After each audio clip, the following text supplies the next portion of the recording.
Welcome to Robert Kiyosaki's The Business of the 21st Century.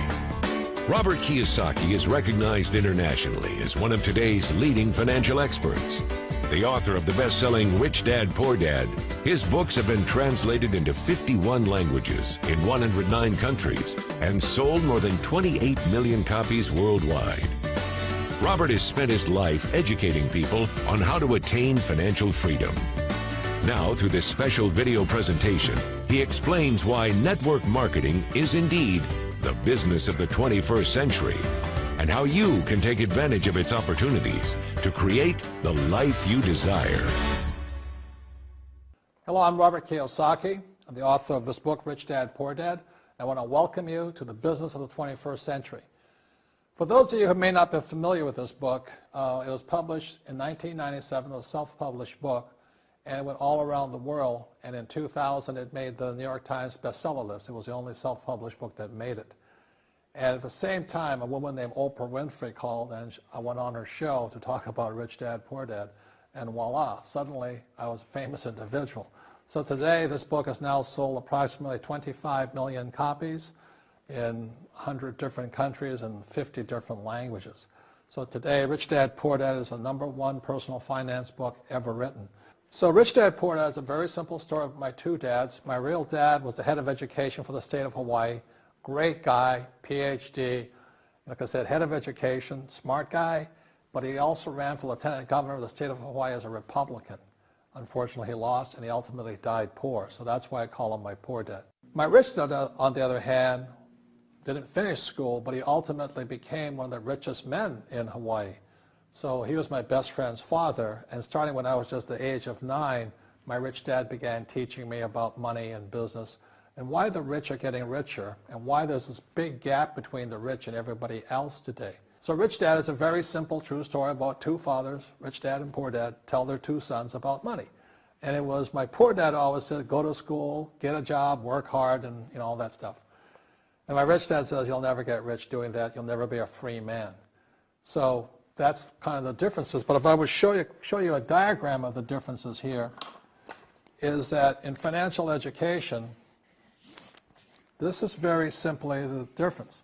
Because there's no financial education in our school, most people do not understand financial statements. So this here is income, expense, assets, and liabilities. And the reason my poor dad was poor, it was very simple. Because he couldn't read a financial statement because he don't have financial education in school. He was financially illiterate, although a PhD. And my poor dad always said, our house is an asset. And my rich dad said, your father may be well educated, but he can't tell assets from liabilities. So very simply, my rich dad said to me, assets, whether you work or not, put money in your pocket. So when a banker looks at your financial statement, the banker looks at this and says, oh, you have assets and you're putting money in your pocket. And if you look at your house, it's really a liability because every month it takes money from your pocket. Now I can hear people say, well, it's, I don't have any debt on it, but still every month you have insurance, you have upkeep and expenses to it. So very simply, the reason I'm a rich man today was I knew the difference between assets and liabilities. And I get richer and richer because every year I add more assets to my balance sheet here. And so that's one of the biggest differences. And as my rich dad often said to me, he says, son, my banker has never asked me for my report card. My banker wants to see my financial statement because it's your financial statement that shows how high your financial IQ is. How smart are you with money? If you're very smart with money, the banker will give you as much money as you want because you know how to make money with money. If you're not very smart about money, all the banker will give you is a credit card and a home loan. So those are some of the differences between my rich dad and my poor dad. And if you stay tuned, you'll find out how you too can create assets instead of liabilities. Because if you're going to survive in the 21st century, you need more assets than liabilities. The next thing I want to cover with you is one of the most important lessons my rich dad gave me, and it was called the cash flow quadrant. And what my rich dad explained to me is that there's 4 people in business. One are E's, employees. S stands for small business, self-employed, or specialist. B stands for big business, and I stands for investor. And the thing of note here is that most people who go to school are programmed for the E and the S side. For example, it was my poor dad who always said to me, son, go to school so you can get a nice, safe, secure job. And so my poor dad wanted me to be an employee. And since the time I was a kid, get a safe, secure job, steady paycheck, and benefits. Okay? I didn't want to be an employee. And I said, Mom and Dad, I want to be a rich man. And I fight with my dad. So my mother finally said, son, if you want to be rich, my mother was a registered nurse. And she said, if you want to be rich, the richest people I know are doctors. So my mom wanted me to come over here, be a specialist or a small business person. I said, there's only one problem with that, Mom.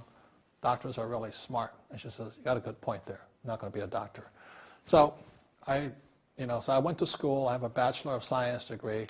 I can drive ships and I can fly planes. I flew for the Marine Corps. But I've never used any of that education because I wanted to become a business owner. So it was my rich dad who basically said to me, become a business owner and learn to be a professional investor.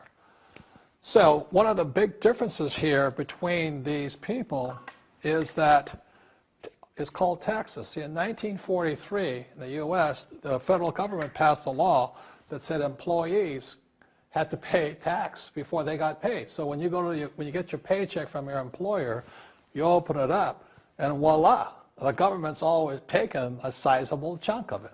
And the harder you work and the more money you make, the more money they take from you.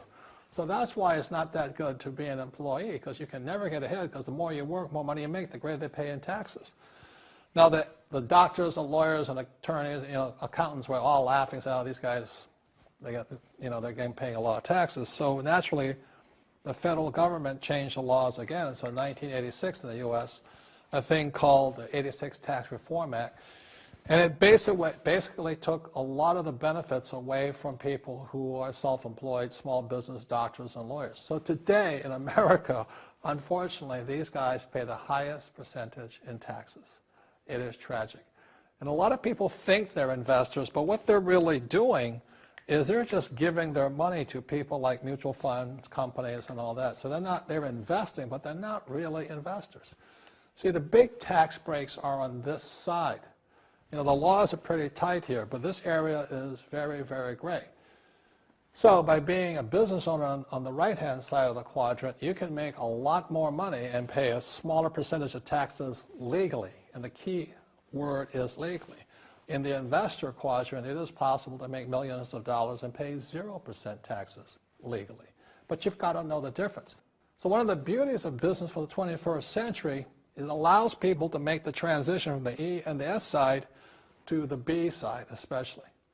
And so you can become a big business owner. And the difference between S and a B, small business and big business, is most of these guys can't quit working.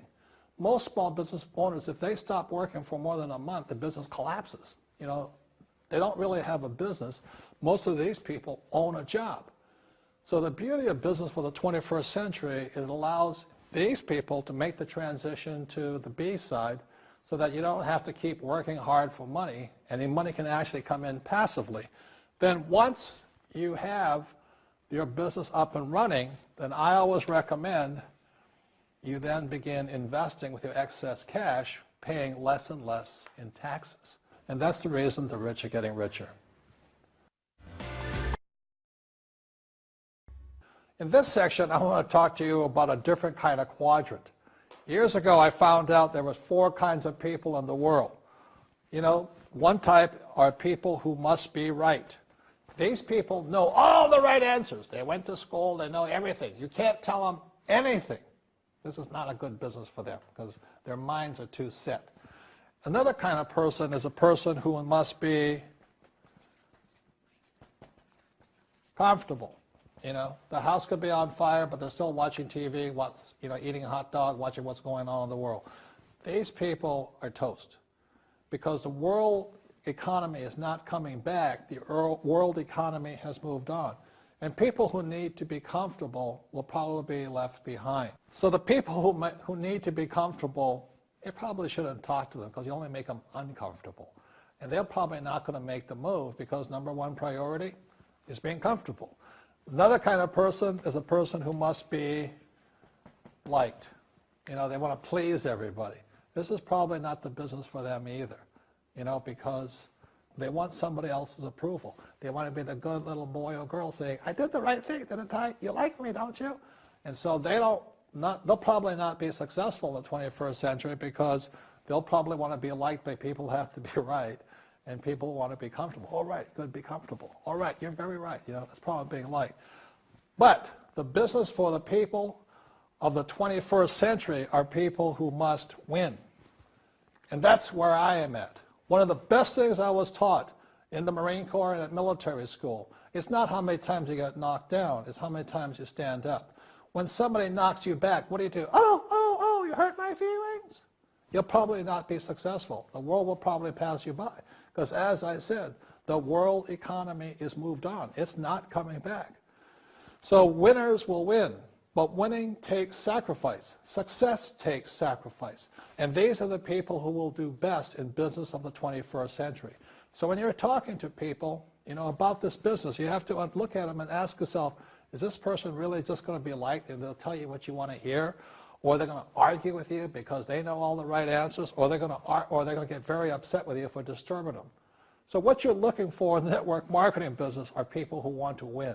People who know the economy has moved on. You'll find every race, gender, age, and background in network marketing. But what they really want to do is they want to win. It really is a true playing field in the world, but not for these people. These people will be left behind. Network marketing is for people who want to win because network marketing is the business model of the future.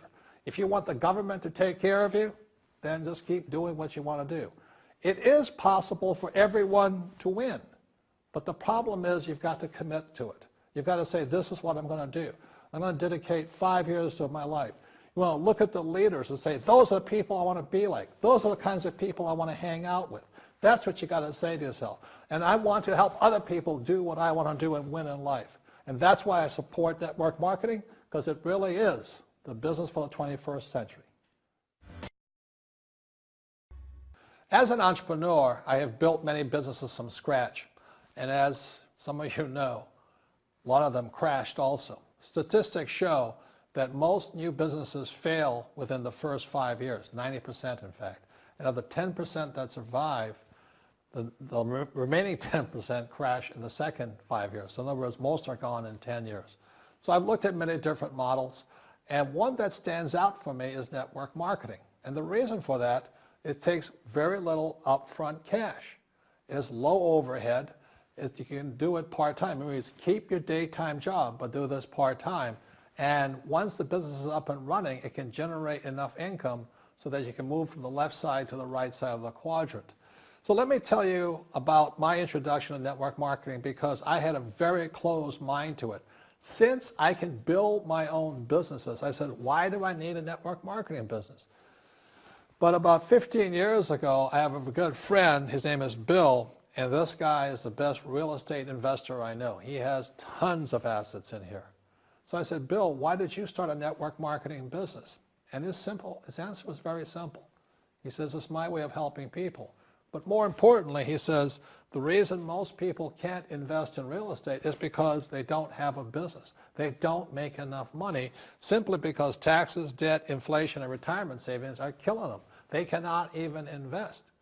So my friend Bill, who is a professional real estate entrepreneur, he says, I started a network marketing business so the people that worked with me could start their own business and then invest money with him. So with that, I realized then that network marketing wasn't about making money, but it was about helping people to help other people make money so they become financially free. So the beauty of network marketing, I said, like it's very low entry point, doesn't take much money, you can do it part-time. And where you profit is in most big corporations is they spend millions, sometimes billions of dollars in advertising.